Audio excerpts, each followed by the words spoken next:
Good morning, brothers and sisters. This is Pastor Rick, Broadman Baptist Church in Cuyahoga Falls, Ohio. It's a Broadman word for March 3rd, 2025, and today's title is Obligated, and it comes from Romans chapter 1 from the Apostle Paul, and he writes in 1:16, in 1:14.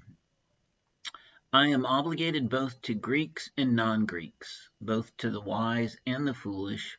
That is why I am so eager to preach the gospel also to you who are in Rome.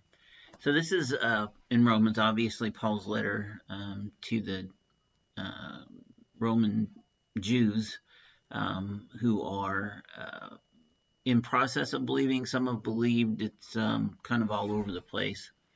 But his desire, his obligation, his mission is to preach to everybody.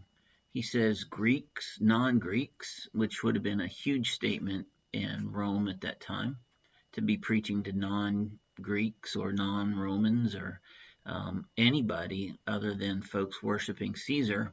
To say that you're going to preach to them is a massive statement.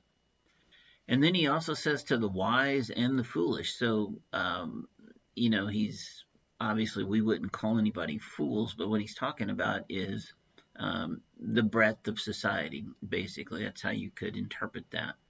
He is not able, under his obligation to preach the gospel, to decide who should and shouldn't hear it, to make delineations of classes of people.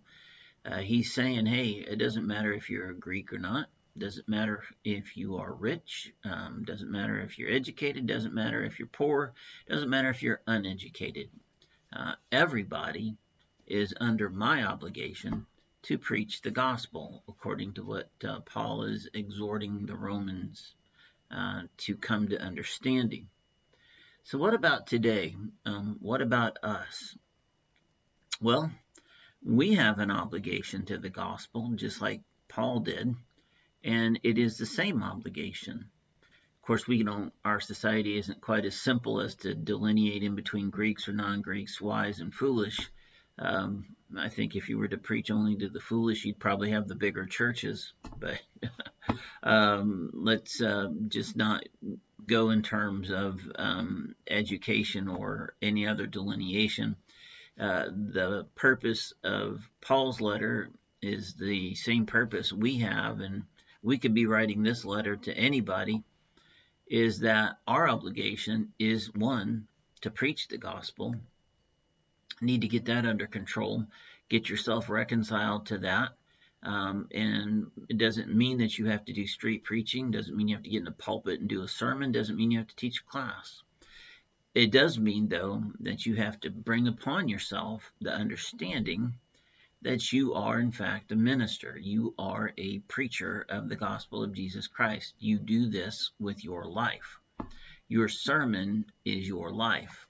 How you look, how you act, what you say, where you go, what you do, generally just who you are in this world of darkness is a light of Jesus Christ, and how brightly it shines and how far it shines into the darkness is up to you.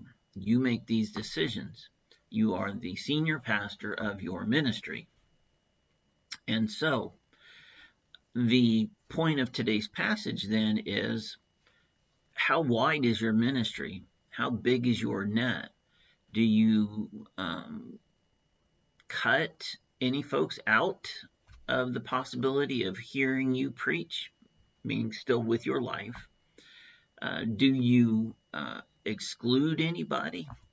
Or how inclusive are you? Are you on the lookout for opportunities to share the gospel no matter where you might be or what you might be doing? Are you always ready to give a reason for the hope that you have, as 1 Peter 3 tells us? These are important things. They're not just random theoretical questions for you to consider. It is real life ministry questions. Is it you who are accepting the responsibility to preach the gospel of Jesus Christ with everything you are, everything you have, and to everybody you possibly can, because that's the call. That's the assignment. We are on mission for God to do just that one thing, to be the tools by which he makes his plea to those in the darkness. And it's everybody, Greek, non-Greek, wise, and foolish, or all of society. So listen, brothers and sisters. Today's message is pretty short because the point is pretty simple. I would dearly love for you to reevaluate your view of your Christianity and your individual ministry and what your mission truly is in this world, because it has nothing to do with your job, your friends, your family, your social groups. Those are there for support systems. They are part of your evangelistic circle, so yeah, they matter in that respect. But the things that you may be placing focus and importance on are not really part of your mission. Your mission is to preach the gospel to the Greeks, non-Greeks, wise and foolish. So, how is it you're accomplishing that, practically speaking? How does that work its way into your everyday mission here on earth? And what is it are you going to do to spread your ministry as far and wide as it can go? That is what we should be thinking about, and that is where we should be focusing our efforts. Listen, brothers and sisters, I love you. I hope you have a marvelous day in the Lord. Answer those questions for yourself. Get started on your ministry. Take care.